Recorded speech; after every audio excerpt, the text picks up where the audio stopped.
All right, here's one of my number one secrets to time management, okay? You ready for it? Just say no. Seriously, say no.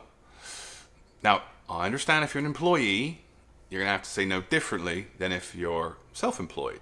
But here's why. You see, in another video I explained that there's only so many thoughts and concurrent ideas that you can run through your mind at any point in time without kind of losing the plot. So every time somebody comes along and asks you to do something else, it puts a thought into your head. And you don't have as much capacity as you like to think you do, and it's got nothing to do with age. It's just the way our minds work. Okay? Now, how do you say no to when you're an employee? How do you say no to your boss? All right? Well, so this is key. When I was an employee, the last time I was an employee was a while back, and I was vice president. So my boss was the CEO and president.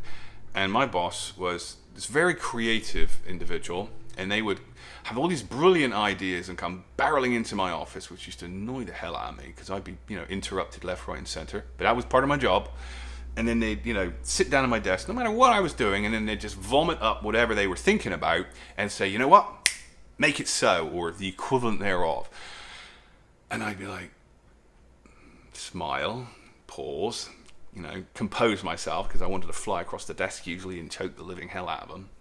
But what I would do is I would say, hang on a sec, let me think about this. So you want me to do, okay, am I clear on what you're asking me to do? Yes? Okay, brilliant. So right now I'm doing this, this, and this, and these are the things that I need to get done by these dates, right? Okay, good.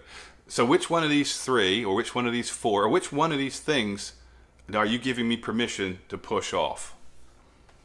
Which ones of these things are you giving me permission to delay, knowing that there'll be costs and impact and issues?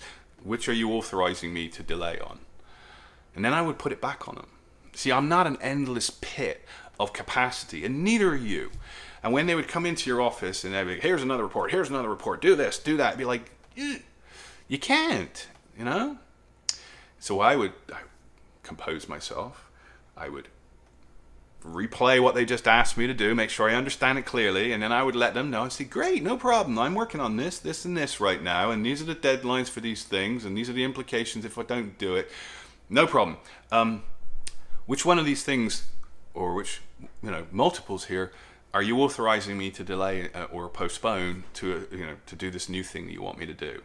And then I shut up and just let them chew on it. And sometimes they'd go, you know what, it can wait.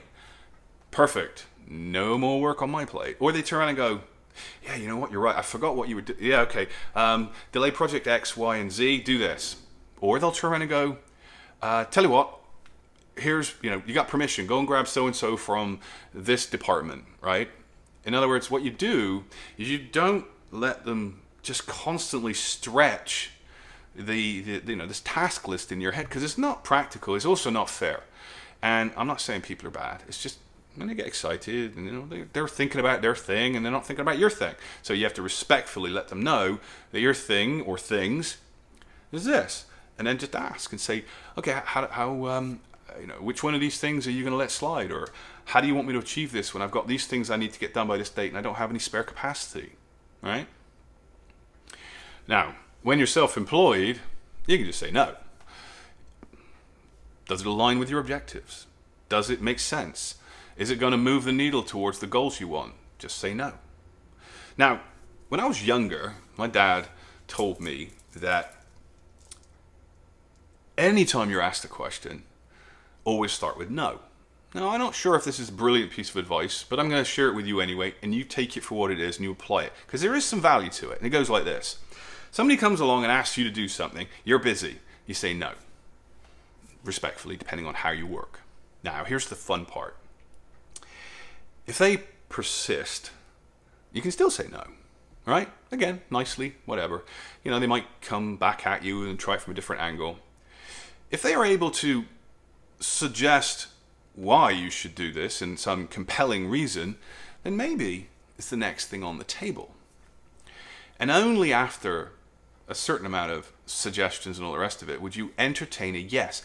Yes is the most expensive thing that you can say, because it commits you to spend resources, one of which is time.